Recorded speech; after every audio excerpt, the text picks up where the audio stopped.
Question number 2, इसमें कहा गया कि भाई एक पेड़ है, समझते पहले क्या कह रहा है कि एक पेड़ है, एक पेड़ है, बहुत तेज आंधी आई, आंधी आने से पेड़ टूट गया। क्या हो गया? टूट गया। पेड़ टूट, कहीं से भी टूट गया, टूट गया। टूटने के बाद जो पेड़ का फूट पॉइंट था, इसका जो टॉप पॉइंट था, इसके बीच का डिस्टेंस दिया उसने 8 मीटर। क्या दिया उसने? बीच का डिस्टेंस 8 मीटर। और कहा कि ये जो एंगल बना रहा है जमीन के साथ, वो एंगल बना रहा है 30 डिग्री का। कितने डिग्री का? ये इंफॉर्मेशन हमें गिवन है कि भाई एक पेड़ है, तूफान आया और वो टूट गया, और उसका जो टॉप का पोर्शन था वो जमीन पे गिर के 30 डिग्री का एंगल बनाता है। अब आपको क्या करना है? The distance between the foot of the tree to the point where the top touches the ground is 8 metre. जो ट्री का फूट है और इसका टॉप है, ये इनके बीच का डिस्टेंस 8 मीटर है। तो आपको बताना है पेड़ की हाइट क्या है। पेड़ की हाइट क्या? अब भाई पेड़ की हाइट निकलेगी कैसे? पेड़ की हाइट तो एक ये वाला पोर्शन है और एक ये वाला पोर्शन है। दो पोर्शन है ना पेड़ में, एक ये पोर्शन है और एक जहां से टूटा ये। अगर दोनों पोर्शन निकल जाएंगे तब मैं प्लस करूंगा, तब हाइट निकल जाएगी। इतनी बात समझ आई कि भाई पेड़ की हाइट निकालनी है। पेड़ की हाइट के लिए मुझे दो चीजें निकालनी पड़ेंगी, एक ये वाला पोर्शन और एक ये वाला पोर्शन। जब दोनों पोर्शन निकल जाएंगे तो प्लस कर दूंगा तो पूरे पेड़ की हाइट निकल जाएगी। तो इसके लिए पहले एक फिगर बनाएंगे हम लोग। कैसी? Right angle triangle. कैसी? Right angle triangle. इसमें नाम दिया हमने ए बी सी। ये एंगल दे दिया 30 डिग्री। अब जो क्वेश्चन में था उसे लिखेंगे क्या? Here A B stands for the straight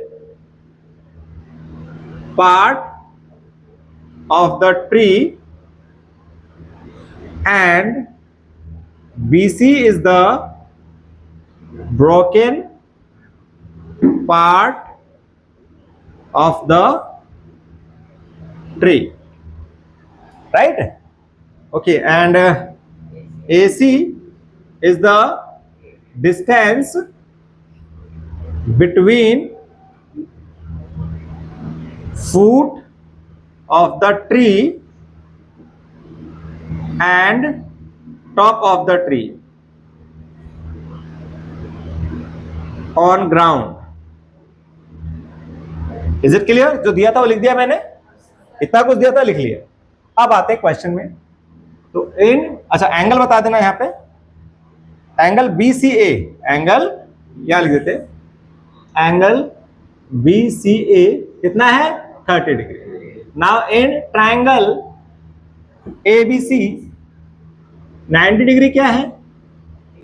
angle ABC, angle ABC 90 degree, B 90 degree, sorry A 90 degree, sorry A 90 degree, यानी BAC 90 डिग्री, BAC 90 डिग्री। इतना क्लियर?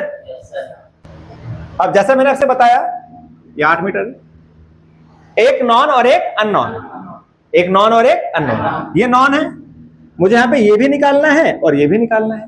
इसको मैंने H ले लिया, इसको L ले लिया, इसको H ले लिया, इसको L ले लिया। यहाँ बता देते हैं भाई कि यहाँ पर आपके पास जो AB है वो क्या लिया आपने? H मीटर, और BC क्या लिया है?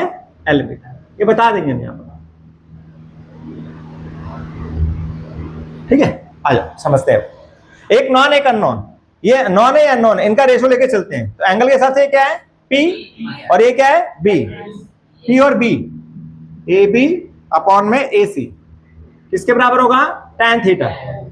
किसके बराबर होगा? इज इट क्लियर भाई? इसके हिसाब से P और B हुआ ना, परपेंडिकुलर बेस, ठीक है?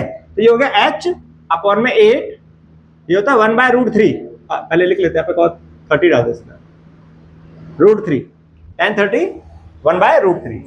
8 को इधर भेज दो, H आ जाएगा आपका 8/√3, 8/√3। एक पोर्शन आ गया, एक पोर्शन आ गया। अब क्या निकालना है? L। क्या निकालना है? L कैसे निकलेगा समझो। सेम वही B अपॉन में H, B अपॉन में किसके बराबर है? cos theta. तो अगेन AC अपॉन में AC अपॉन में BC, AC अपॉन में cos 30, cos 30। AC कितना है? 8, BC कितना है? L, और cos 30 होता है √3/2। कितना होता है? √3/2। ठीक है, क्रॉस करते हैं। √3L = 16, L 16 अपॉन में √3, ये आपका आ गया इक्वेशन 2। क्या आ गई? इक्वेशन 2। ठीक है, अब हमें निकाली थी हाइट। क्या निकाली थी? हाइट। तो height of the tree, height of the tree कैसे निकलेगा? h plus L. h plus L. h कितना है? 8/√3। l कितना है? 16/√3। ठीक है भाई, ओके की रिपोर्ट चल रही है? कोई डाउट किसी को? कोई डाउट वाला क्वेश्चन ही नहीं है, सिंपल सा बेस बता दिया भाई, एक नॉन एक अननोन, बस यही चलना है। ठीक है, तो घबराना कुछ नहीं है। बेस में एक बार लिखा 16 + 8 24, ऊपर वाला प्लस हो जाता है। इसके बाद इसको याद, फिर वही याद आएगा। याद आ रहा है कुछ? रैशनलाइजेशन। √3 से ऊपर नीचे मल्टीप्लाई, आ गया 24 √3 अपॉन में 3, ये कैंसिल हो जाएगा, बाहर बाहर कैंसिल हो जाता है, आ गया 8√3 metre. That is the height of the tree. ठीक है भाई, चलिए नोट